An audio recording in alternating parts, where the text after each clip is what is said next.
अस्सलाम वालेकुम एवरीवन। आज हम बात करेंगे हमारे डेली लाइफ में यूज़ होने वाली, आजकल बहुत ज़्यादा यूज़ होने वाली बोतल जो कि है स्टिंग। आई होप सो आप लोग इसे ज़्यादा यूज़ नहीं करते होंगे।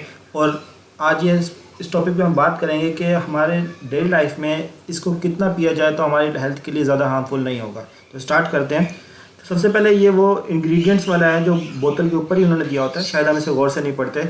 तो एक अगर 250 ml की कोल्ड ड्रिंक हो स्टिंग की जो, और उसके बाद हमारे पास रेगुलर डे लाइफ में आपके पास हाफ लीटर की भी आती है, 250 ml वाली भी आती है।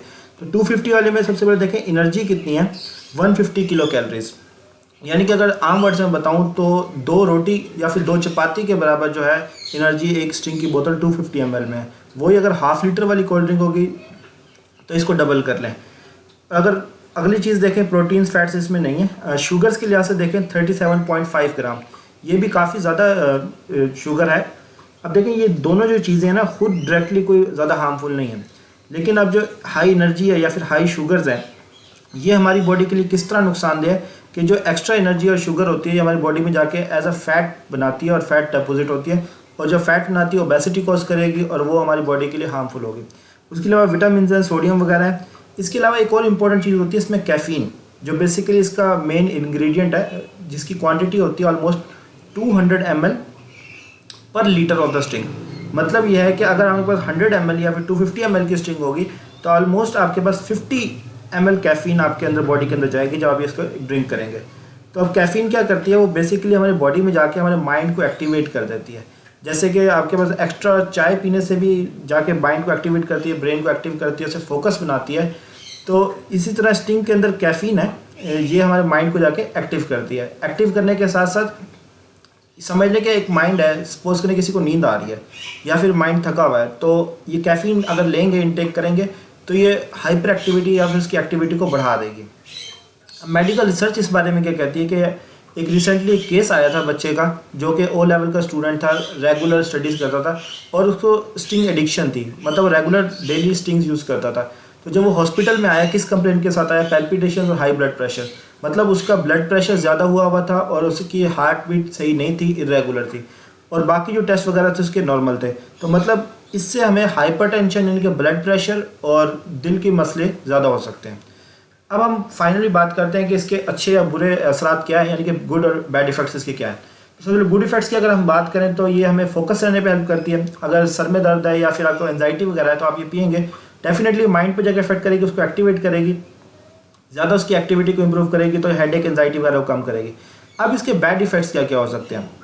बैड इफेक्ट्स में सबसे पहले आपको ब्लड प्रेशर का मसला होगा, इसे हाइपरटेंशन बोलते हैं। आपके दिल की धड़कन तेज़ हो जाएगी, इसे टैकीकार्डिया हो जाएगा। इसके बाद पीने के सपोज करें आधे घंटे या घंटे बाद आपके हाई ब्लड प्रेशर होने की वजह से पेशाब ज़्यादा आता है, यानी कि यूरिनेशन ज़्यादा होती है। उस पेशाब ज़्यादा आने की वजह से हमारी बॉडी में या पानी की कमी हो जाती है, तो ओवरऑल बॉडी डिहाइड्रेट हो जाती है, यानी कि पूरे जिस्म में पानी की कमी हो जाती है। इसके अलावा इसमें आपको मैंने बताया था 37.5 ग्राम शुगर है, जो बेसिकली बहुत ज़्यादा हाई शुगर है। अब ये जो शुगर है ये डायरेक्टली हमारी बॉडी को जाके इतना ज़्यादा नुकसान नहीं पहुंचाएगी अगर आपको डायबिटीज़ नहीं है। ये नॉर्मल इंसान के लिए बता रहा हूँ, उसमें भी जाके ये हाई एनर्जी जो है ये आपके पास ओबेसिटी वगैरह कॉज कर सकती है। और सबसे इंपॉर्टेंट जो चीज़ है वो याद रखिएगा, एडिक्शन, मतलब इस चीज़ का नशा हो जाना। हमारा जो बॉडी है या ब्रेन है उस कैफीन की उसे एडिक्शन हो जाती है या उस पर डिपेंडेंट हो जाता है। आप सपोज करें 3 दिन रेगुलर स्टिंग पिए, आप चौथे दिन या 5वें दिन आपको उसका पीने का दोबारा दिल करेगा। उसकी रीज़न क्या है, उसकी एडिक्शन हो गया या फिर हमारी बॉडी उस पर डिपेंड करने लगी है। तो ये सबसे ख़तरनाक बात है। अब हम कंक्लूड करते हैं अपनी बात की कि जो हमने बातें की हैं, तो ये बात ठीक है कि ये स्टिंग किसी हद तक हमारे माइंड को एक्टिवेट करती है या फिर थोड़ी देर के लिए हमें टेम्परेरी फोकस करने में हेल्प करती है, या एनर्जी हमारी थोड़ी देर के लिए कहते हैं कि बढ़ा दी है इनडायरेक्टली। लेकिन क्या इसे पीना सेफ़ है, तो इसका जवाब है नहीं। लेकिन अगर आप फिर भी पीना चाहते हैं तो आप मैक्सिमम हफ्ते में 1 या 2 दफ़ा पी लें। ऐसा नहीं कि आप दिन में 2-2, 3-3 स्टिंग्स पी रहे हैं और रेगुलर पी रहे हैं, तो वो बहुत ज़्यादा नुकसानदेह है। बेहतर यह है कि आप पानी का यूज़ करें जो नेचुरल चीज़ है। अब इस बारे में जो है आपकी क्या ओपिनियन है कि आप लोग कितनी स्टिंग्स पीते हैं रेगुलर, आप लोगों को भी कोई ऐसी प्रॉब्लम आती है सर में दर्द, ब्लड प्रेशर या पेशाब वगैरह की, या फिर नहीं। कमेंट सेक्शन में आप अपना ओपिनियन ज़रूर दें। और अगर हमने से अक्सर लोग पूछते हैं कि अगर स्टिंग छोड़ दें या फिर कोई कोल्ड ड्रिंक्स वगैरह छोड़ दें तो अदर ऑप्शंस क्या है। देखिए, अदर ऑप्शन में सबसे बेस्ट ऑप्शन हमारे पास नेचुरल चीज़ है, पानी।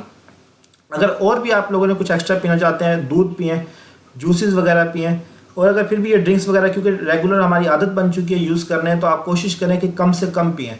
अगर आप रोज़ाना 5 एक डेली पीते हैं तो आप एक दिन छोड़ कर पिएँ, 2 दिन बाद पीते हैं तो आप 4 दिन बाद पिएँ।